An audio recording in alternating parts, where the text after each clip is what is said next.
হযরত মুহাম্মদ সাল্লাল্লাহু আলাইহি ওয়াসাল্লাম বলেছেন, তোমরা দুইটা জিনিস কাছে আগলে রাখো, কোনোদিন বিপদ আসবে না।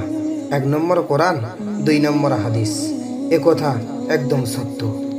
যেসব ভুল করলে নামাজ হয় না, 1 নম্বর নিয়ত ছাড়া নামাজ শুরু করা, 2 নম্বর সূরা ফাতিহা শুদ্ধ করে না পড়া, 3 নম্বর তাড়াহুড়ো করে রুকু সিজদা করা, 4 নম্বর নামাজে কথা বলা, হাসাহাসি করা এবং অতিরিক্ত অঙ্গভঙ্গি করা, 5 নম্বর নামাজের মধ্যে দুনিয়াবি কাজ নিয়ে চিন্তা ভাবনা করা, 6 নম্বর ইমামের আগে রুকু বা সিজদা করা, 7 নম্বর সঠিকভাবে শরীর ঢেকে না রাখা, 8 নম্বর নামাজের কিরাতে ইচ্ছাকৃতভাবে ভুল করা এবং তা না ঠিক করলে নামাজ হবে না।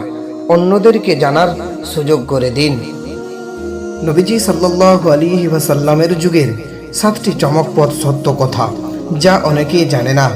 1 নম্বর, কাবার 2 দরজা ছিল।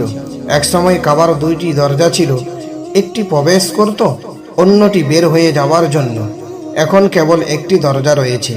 2 নম্বর, নূহ আলাইহিস সালাতু ওয়াস সালামের নৌকার গণতম্ব। কোরআনে বলেছে নৌকাটি থেমেছিল জুদি পাহাড়ে, যা বর্তমান তুরস্কে অবস্থিত। 3 নম্বর, প্রথম আজান মক্কা বিজয়ের দিন হযরত বেলাল রাদিয়াল্লাহু তাআলা আনহু কাবার ছাদে উঠে আজান দিয়েছিল। ইসলামী ইতিহাসে এক ঐতিহাসিক মুহূর্ত। 4 নম্বর, ফেরেশতাদের যুদ্ধ। বদরের যুদ্ধকে বলা হয় ফেরেশতাদের যুদ্ধ। তাতে 1000 ফেরেশতা মুসলিমদের সাহায্যের জন্য অংশগ্রহণ করেছিল। 5 নম্বর, মদিনার আসল নাম আগে কি ছিল? আগে এই শহরকে বলা হতো ইয়াসির, পরে হলো মদিনাতুল মুকাররমা। 6 নম্বর, প্রথম মহিলা শহীদ হয়েছিল সুমাইয়া রাদিয়াল্লাহু তাআলা আনহা, ইসলামের প্রথম নারী শহীদ, যিনি অক্লান্ত পরিশ্রমের ও নির্যাতনের পরও দিন ছাড়েনি। 7 নম্বর, কোরআনের পোকা কাদেরকে বলা হয়? পিঁপড়া, মৌমাছি ও মাকড়সা। এই 3টি জীবনের নাম কোরআনের আলাদাভাবে এসেছে, যা আধুনিক বিজ্ঞানীদের আলোচনাতেও গুরুত্বপূর্ণ। আলহামদুলিল্লাহ।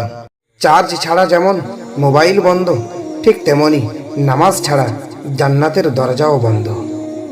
জ্ঞানী ব্যক্তি আগে চিন্তা করে পরে কথা বলে, বোকা ব্যক্তি আগে কথা বলে তারপর চিন্তা করে।